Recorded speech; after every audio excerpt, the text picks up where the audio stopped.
postoje dvije stvari koje ovaj telefon radi bolje od uređaja duplo pa i 3 put skupljih. I jedna koja radi dovoljno lošije da bi nekima od vas mogla biti deal breaker. Ali za cijenu od 500 eura leti dosta visoko. Ostanite do kraja jer ću vam točno reći kome ovaj telefon štedi 100 eura, a tko bi kupnju mogao požaliti.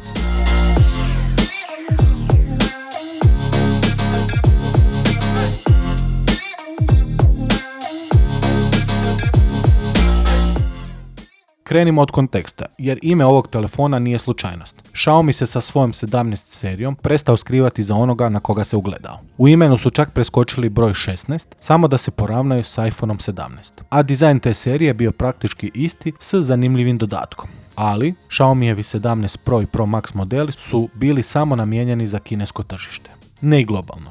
I tu na scenu stupa njihov podbrand Poco. X8 Pro Max tako je prvi telefon iz cijele Xiaomijeve obitelji s naznakom Pro Max koji možete službeno kupiti na europskom tržištu. Naša varijanta dolazi u plavoj boji s 12 GB rama i 512 GB pohrane. U kutiji je sve standardno. Telefon, USB-C kabel, papirologija. I jedan detalj koji uvijek pohvalim, maskica. Punjača standardno nema, s tim da bi u ovome telefonu sa ovakvom baterijom dobro došao.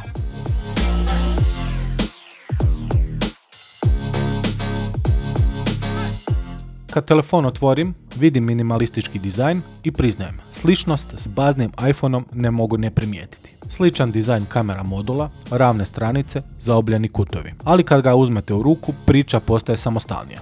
Okvir je aluminijski, a poleđina nije staklo, nego fiberglass. Ovdje moram dodati da mi ova poleđina nema one premium osjećaj u ruci kao Xiaomi 17 Ultra, čija je zadnja strana također rađena od istog materijala. Na ovome telefonu vjerojatno imamo jeftiniju verziju. Iako sam izbor fiberglassa nije loš. Lakši je i otporniji na pucanje od stakla, što je za neke dobra stvar, a cijeli uređaj nosi SGS certifikat otpornosti. Uz 218 grama i 8,2 mm debljine, za telefon s ovakvom baterijom leži u ruci iznenađujuće normalno. Nema onog osjećaja cigle koji često dolazi s velikim baterijama. Tu je i IP6869K certifikat te ultrazvučni čitač otiska na ekranu.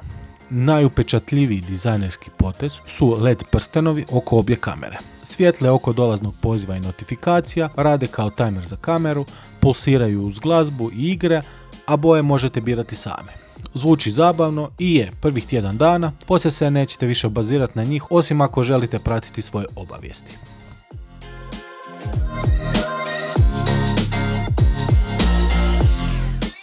Prijede je 6,83 inčni AMOLED u 1,5K rezoluciji sa 120 Hz osvježavanjem i tankim rubovima. Svjetlina ide čak i do 3500 nita, a u standardnom radu drži oko 2000. Sasvim dovoljno za gledanje pod suncem. Iako nije LTPO panel, ekran je ipak klasu ispod najskupljih uređaja jer spušta svoje osvježavanje do 30 Hz. Ali to u praksi nećete uopće primijetiti. Ono što je važno je da ima dobru reprodukciju boja, svjetlinu i HDR10 podršku.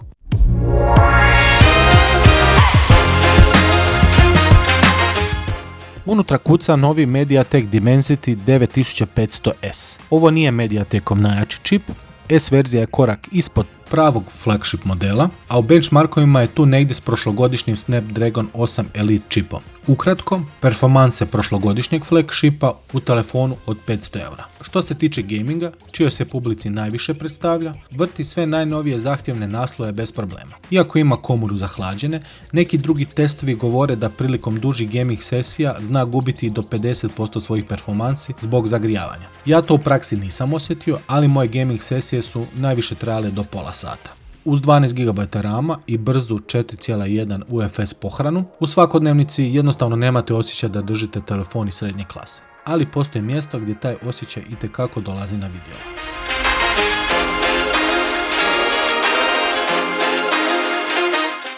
Poco nikad nije bio poznat po kamerama. X8 Pro Max tu filozofiju ne mijenja. Straga su dvije kamere, glavna od 50 megapiksela s optičkom stabilizacijom i ultra široka od 8 megapiksela. Telefoto ne postoji, sav zoom je digitalni. Glavna kamera iskreno iznenađuje.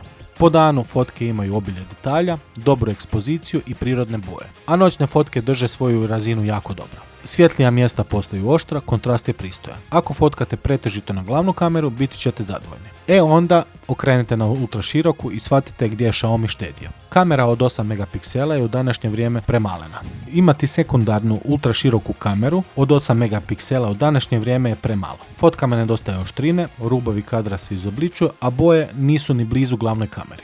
Po danu će fotke biti ok, ništa posebno, a kad prijeđemo u noć, tu se vidi onaj senzor koji nije dorastao izazovima. Kod videa razlika između dvije kamere je još drastičnija. Glavna kamera snima do 4K u 60 fps. I ti snimci su po danu pristojni, također i po noći. Ultraširoka s druge strane staje na Full HD rezoluciji 30 fps. Ako promijenite na 60 fps, software vas odmah prebacuje na glavnu kameru. U 2026. godini mobitel sa svakom cijenom, a nema 4K snimanje na svim kamerama je za mene veliki minus.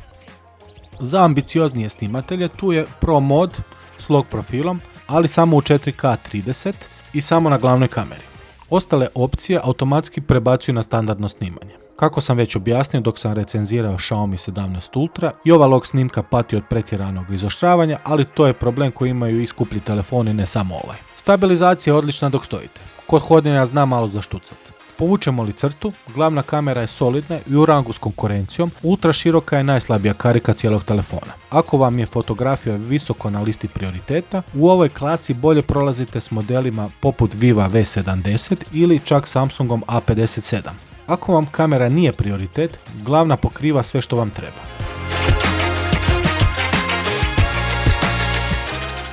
X8 Pro Max stiže s HyperOS-om 3 temeljeni na Androidu 16.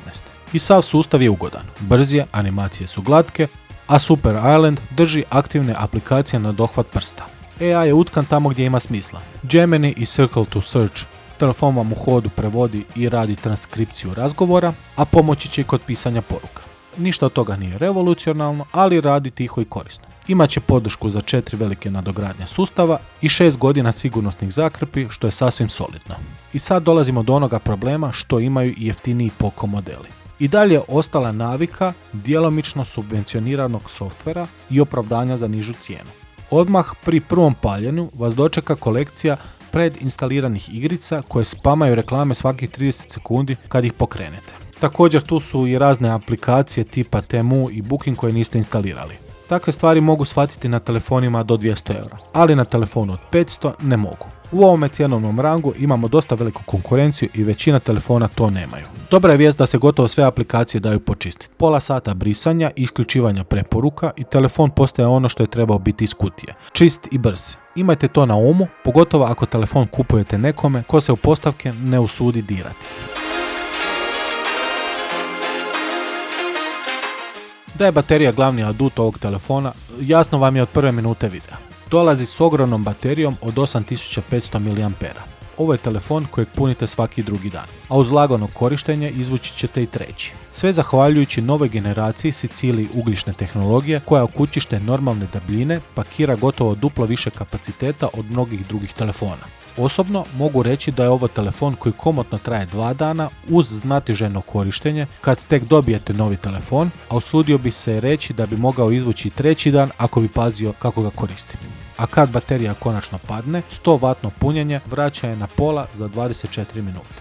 Ali pretpostavljam samo s originalnim punjačem. Moj Anker Powerbank, koji ima 165W brzo punjenje, je došao do maksimalnih 45W, a najbrži zidni punjač mi je 60W. Zanimljiv je podatak za sve koji telefone drže godinama, baterija zadržava preko 80% kapaciteta i nakon 1600 ciklusa punjenja. Kad se to preračuna, to je 6 godina korištenja. Bežičnog punjenja nema, to je kompromis te klase.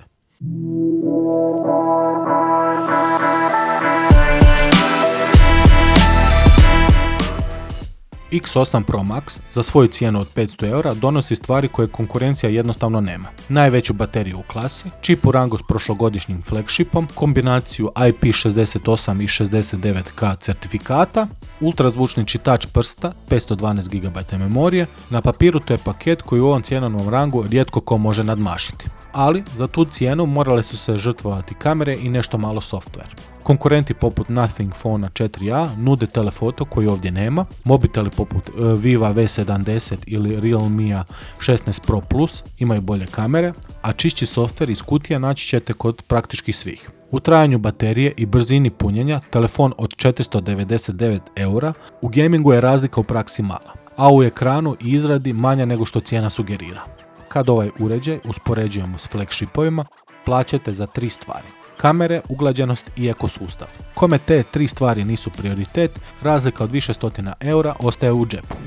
Ovo je telefon za gamere koji žele flagship snagu bez flagship cijene. Za napredne korisnike koji žele što veću bateriju, a da ju ne moraju puniti svaki dan, i za one kojima kamere nisu prioritet i mogu se zadovoljiti jednom solidnom glavnom kamerom. S druge strane, kreatori sadržaja i oni koji vole češće posegnuti za foto i video, a žele fleksibilnost pravog trostrukog sistema kamera, bi trebali tražiti dalje.